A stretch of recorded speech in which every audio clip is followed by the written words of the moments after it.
اللہ کا قرآن جو عمارت ہے آپ کے عقائد کی، افکار کی، اس عمارت کی بنیاد اگر یہ نہ ہو تو اس عمارت کی کوئی گارنٹی نہیں ہے صحیح ہونے کی اور مضبوط ہونے کی۔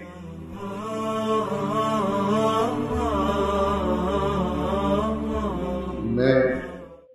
آپ کو ایک ایسی بنیاد کی طرف اشارہ کر دوں کہ اگر وہ بنیاد نہ ہو آپ کے یا آپ کے بچوں کے دین کے بارے میں، اسلام کے بارے میں، تشیع کے بارے میں، جو عمارت ہے آپ کے عقائد کی، افکار کی، اس عمارت کی بنیاد اگر یہ نہ ہو تو اس عمارت کی کوئی گارنٹی نہیں ہے صحیح ہونے کی اور مضبوط ہونے کی۔ اور وہ بنیاد بھی کوئی ایسی نہیں ہے کہ جو آپ کو معلوم نہ ہو،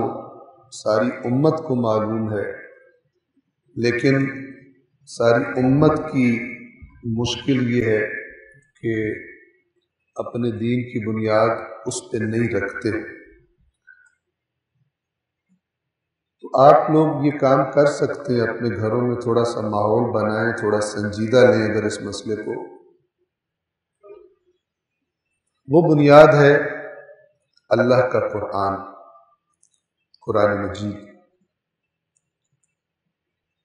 یہ وہ پہلی چیز ہونی چاہیے کہ جو دین کے طور پر ایک مسلمان کے ذہن میں داخل ہو، پہلی چیز ہونی چاہیے۔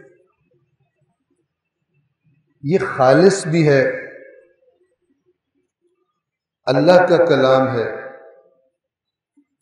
اور اس اعتبار سے بھی اطمینان ہے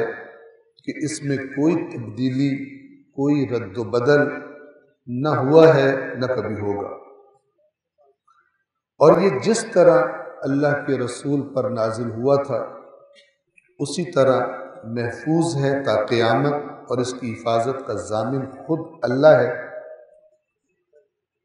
اور ہونا بھی ایسے ہی چاہیے تاکہ قیامت تک جو بھی انسان ہدایت کا طالب ہو، یہ اللہ کی ہدایت آسانی سے اس کی دسترس میں ہو۔